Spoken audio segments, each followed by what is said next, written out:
आपल्या चॅनलवर सगळ्यांचं अगदी मनापासून स्वागत आहे। तर 10 जूनला आहे वटपौर्णिमा आणि वटपौर्णिमा हा दिवस प्रत्येक सौभाग्यवती महिलेसाठी अत्यंत खास असा दिवस असतो। वटपौर्णिमेची वाट प्रत्येक सौभाग्यवती महिला अगदी आतुरतेने पाहत असते। वटपौर्णिमेचा दिवस म्हणजे या दिवशी स्त्रिया नटून थटून आपल्या पतीच्या दीर्घायुष्यासाठी वडाचं पूजन करतात। त्यामुळे बघा, वटपौर्णिमेचा दिवस महिलांसाठी अतिशय खास दिवस असतो। त्यामुळे महिलांनी विशेष करून या दिवशी काही कामे करायची नाही आहेत किंवा काही कामं टाळायची आहेत। प्रत्येक तिथीचं महत्त्व असतं। ज्या त्या तिथीला काही कामं करणं शुभ फलदायी ठरत असतं आणि काही कामं जर आपण त्या तिथीला करत असू तर त्याचा दुष्परिणाम आपल्याला भोगावा लागतो। कुठे ना कुठेतरी भविष्यामध्ये याचा परिणाम आपल्या आयुष्यावर होत असतो। त्यामुळे बघा, फक्त या शुभतिथींदिवशी आपल्याला विशेष काळजी घ्यायची आहे। वटपौर्णिमा हा विशेष करून महिलांचा सण आहे। आपल्या सौभाग्याच्या प्राप्तीसाठी, पतीच्या दीर्घायुष्यासाठी, त्याचबरोबर पतीच्या प्रगतीसाठी, आरोग्यासाठी, त्याला त्याच्या क्षेत्रामध्ये चांगलं यश प्राप्त होण्यासाठी, नावलौकिक मिळवण्यासाठी हा दिवस महिला अत्यंत उत्साहाने साजरा करतात। प्रत्येक घरामध्ये जी स्त्री असते तर ती बघा त्या घराची गृहलक्ष्मी असते। पतीची प्रगती ही त्या घरातील महिलेवर अवलंबून असते। काही कामं जर महिलांकडून चुकून होत असतील तर बघा त्याचा दुष्परिणाम पूर्ण कुटुंबाला भोगावा लागतो। किंवा काही कामं जर आपण म्हणजे आपल्याकडून चुकून होत असतील तर त्याचा थेट परिणाम हा पतीच्या प्रगतीवर होत असतो। आणि वटपौर्णिमा हा तर दिवस पती पत्नीसाठी अत्यंत महत्त्वाचा दिवस असतो। पतीसाठी, पतीच्या दीर्घायुष्यासाठी, त्याच्या प्रगतीसाठी, त्याच्या आरोग्यासाठी पत्नी हे व्रत करत असते। त्यामुळे विशेष करून महिलांनी या दिवशी काळजी घ्यायची आहे। काही चुका आहेत त्या करायच्या नाहीत, कारण अशा विशेष तिथींदिवशी जर आपल्याकडून अशा काही चुका घडत असतील तर नक्कीच त्याचा परिणाम हा तुमच्या पतीच्या प्रगतीवर होऊ शकतो। त्यामुळे बघा, या काही चुका किंवा काही कामं आहेत ती वटपौर्णिमेच्या दिवशी तरी महिलांनी टाळायची आहेत। त्याचबरोबर रंगाला देखील विशेष महत्त्व दिलं जातं। त्यामुळे वटपौर्णिमे दिवशी कोणत्या रंगाची साडी महिलांनी विशेष करून नेसायची आहे ते पण मी तुम्हाला सांगणार आहे। कोणता रंग वटपौर्णिमेच्या दिवशी अत्यंत शुभ मानला जातो हे आपण व्हिडिओच्या शेवटी बघणार आहोत। तर बघा, पहिलं जे काम आहे जे वटपौर्णिमेच्या दिवशी आपल्याला करायचं नाही ते म्हणजे या दिवशी पती पत्नीने वाद करायचे नाहीत। जरी इतर दिवशी आपल्यामध्ये काही वाद कुरबुरे असतील तरी देखील अपशब्द आपल्या पतीला बोलायचा नाही किंवा पतीने पत्नीला बोलायचा नाही। हे आपल्याला कटाक्षाने टाळायचं आहे। एवढा तेवढा तुम्हाला राग जरी आला तरी काहीही न बोलता आपल्याला काहीही अपशब्द बोलायचे नाहीत, हे लक्षात घ्या। पहिल्यांदा हे खूप महत्त्वाचं काम आहे। कारण बघा, संतापामध्ये आपण काहीही बोलून जातो, अपशब्द बोलून जातो, पण हे चुकीचं आहे। आणि अशा खास दिवशी, वटपौर्णिमेच्या दिवशी तरी आपल्याला हे कटाक्षाने टाळायचं आहे। त्याचबरोबर दुसरी गोष्ट म्हणजे महिलांनी वटपौर्णिमे दिवशी सकाळी लवकर उठण्याचा प्रयत्न करा आणि उठल्यानंतर बघा स्नान करायचं आहे। स्नान करण्याच्या आधी आपल्याला कुठेही स्वयंपाकघरामध्ये किंवा इकडे तिकडे फिरायचं नाही।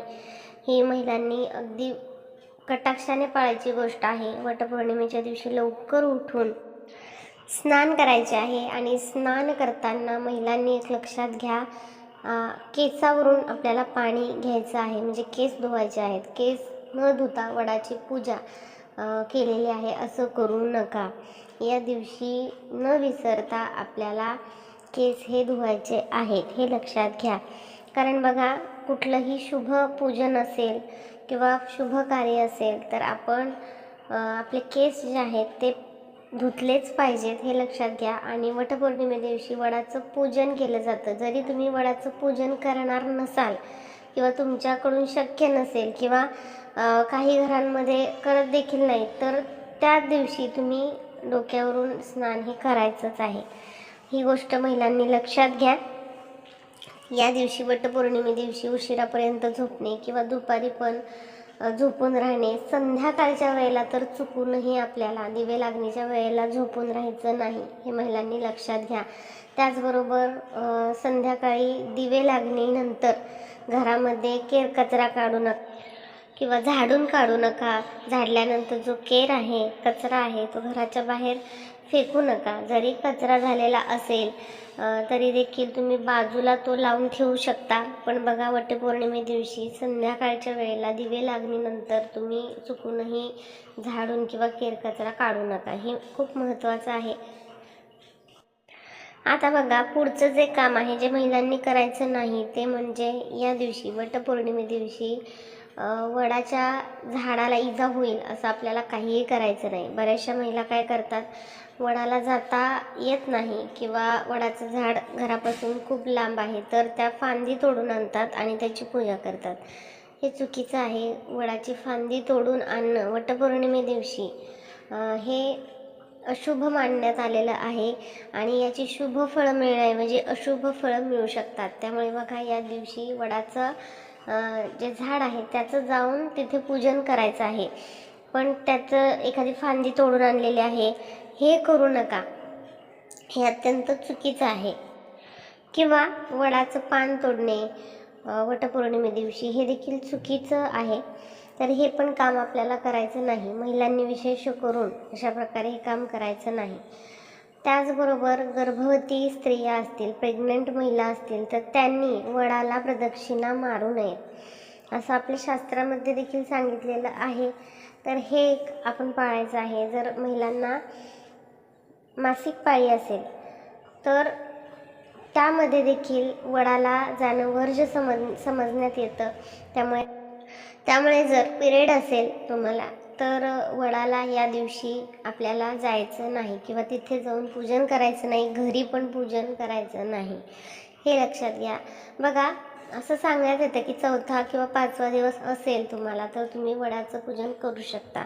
पण हे लक्षात घ्या, जर तुम्हाला ब्लिडिंग होत असेल तर त्यामध्ये तुम्ही अशा प्रकारे वडाचं पूजन करू नका. 4था किंवा 5वा दिवस जरी असेल आणि ब्लिडिंग होतं आहे तुम्हाला तर हे चुकीचं आहे.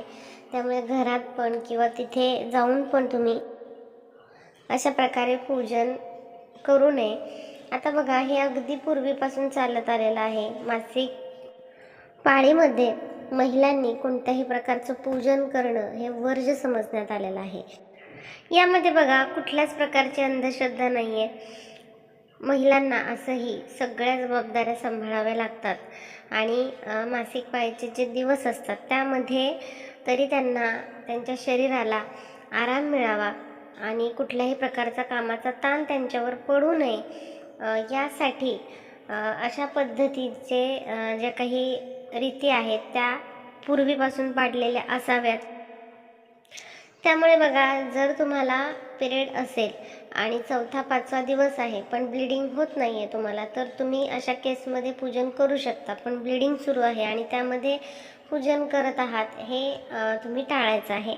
मग तुम्ही पुढच्या वर्षीच हे पूजन जे आहे ते वटपौर्णिमेचं करू शकता. आता पुढचं जे काम आहे जे महिलांनी करायचं नाही वटपौर्णिमे दिवशी तर ते म्हणजे आपल्याला या दिवशी जुने कपडे किंवा फाटके तुटके कपडे जे आहेत तर ते परिधान करायचे नाहीत. महिलांनी विशेष काळजी घ्यायची आहे. वटपौर्णिमे दिवशी शक्य असेल तर तुम्ही साडी नेसा किंवा मग एखादा ड्रेस तुम्ही घालू शकता.